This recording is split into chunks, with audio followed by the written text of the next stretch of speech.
Hello everyone, the cosmic NP में आपका फिर से स्वागत है। आज हम क्रिटिकल केयर नर्सिंग की दुनिया में जाएंगे और रजिस्टर्ड नर्सेज और नर्स प्रैक्टिशनर्स के अलग अलग रोल्स देखेंगे। चलिए शुरू करते हैं।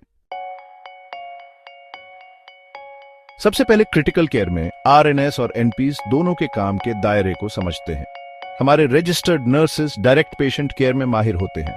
वो सबसे आगे रहकर दवाइयां देते हैं, वाइटल साइंस मॉनिटर करते हैं और मरीज के आराम और सेहत का ध्यान रखते हैं। वो डॉक्टर्स द्वारा बनाए गए केयर प्लान्स को फॉलो करने में माहिर होते हैं। अब क्रिटिकल केयर में नर्स प्रैक्टिशनर्स अलग लेवल पर काम करते हैं।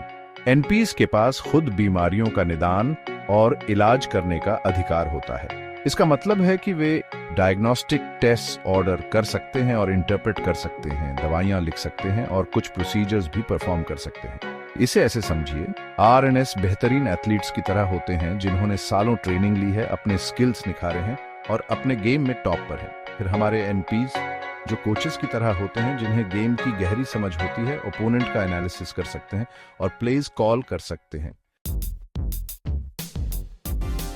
अब बात करते हैं उस पढ़ाई के बारे में जिससे इन रिवॉर्डिंग रोल्स तक पहुंचते हैं।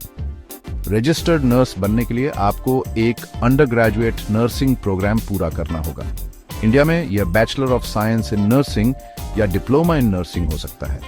ये प्रोग्राम्स एस्पायरिंग आरएनएस को नर्सिंग प्रिंसिपल्स, क्लिनिकल स्किल्स और पेशेंट मैनेजमेंट का स्ट्रॉन्ग फाउंडेशन देते हैं। अब जो नर्स प्रैक्टिशनर्स बनना चाहते हैं, उनके लिए जर्नी में आगे की पढ़ाई शामिल है। वे क्रिटिकल केयर में स्पेशलाइजिंग करते हुए अक्सर मास्टर्स लेवल पर एडवांस्ड एजुकेशन हासिल करते हैं। इसमें masters of science in nursing या क्रिटिकल केयर में पोस्ट ग्रेजुएट डिप्लोमा शामिल हो सकता है। ये advanced programmes advanced pathophysiology, pharmacology और क्लिनिकल डिसीजन मेकिंग जैसे एरियाज में और गहराई से जाते हैं।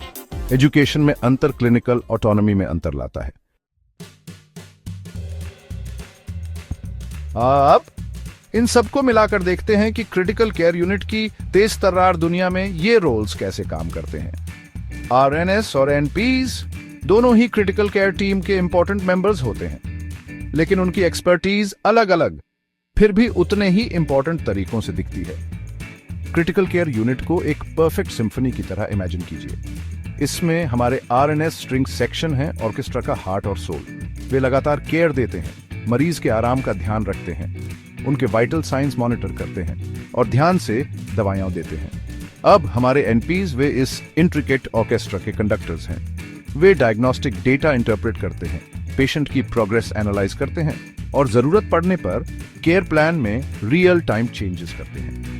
वे फिजिशियंस, रेस्पिरेटरी थेरेपिस्ट्स, फार्मासिस्ट्स और आरएनएस के साथ मिलकर काम करते हैं ताकि यह सुनिश्चित हो सके कि पेशेंट की केयर का हर पहलू सही और बेहतरीन हो। मतलब RNS direct hands on patient care देने में माहिर होते हैं, वहीं एनपीज अपनी एडवांस्ड एजुकेशन और ट्रेनिंग का यूज केयर टीम को लीड करने और इंपॉर्टेंट डिसीजंस लेने के लिए करते हैं।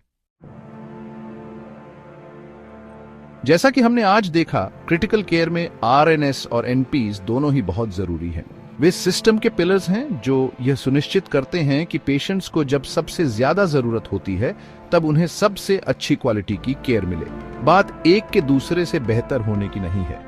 बात यह है कि हर रोल के यूनिक कॉन्ट्रीब्यूशंस को पहचाना और महत्व दिया जाए। अगर आप ऐसे करियर की तरफ आकर्षित हैं जहां आप लोगों की जिंदगी में असली फर्क ला सकें, तो क्रिटिकल केयर आपके लिए परफेक्ट हो सकता है। और याद रखें, चाहे आप आरएन बने या एनपी, आप एक ऐसे फील्ड में जा रहे हैं जो डिमांडिंग भी है और इनक्रेडिबली रिवॉर्डिंग भी। अगर आपको यह हेल्पफुल लगा तो इसे थम्स अप जरूर करें और इसे उन लोगों के साथ शेयर करें जो हेल्थ केयर में करियर बनाने में इंटरेस्टेड हो सकते हैं। नर्सिंग की एक्साइटिंग दुनिया के बारे में और वीडियोस के लिए द कॉस्मिक एनपी को सब्सक्राइब करना न भूलें। अगली बार तक क्यूरियस बने रहें मेरे दोस्तों।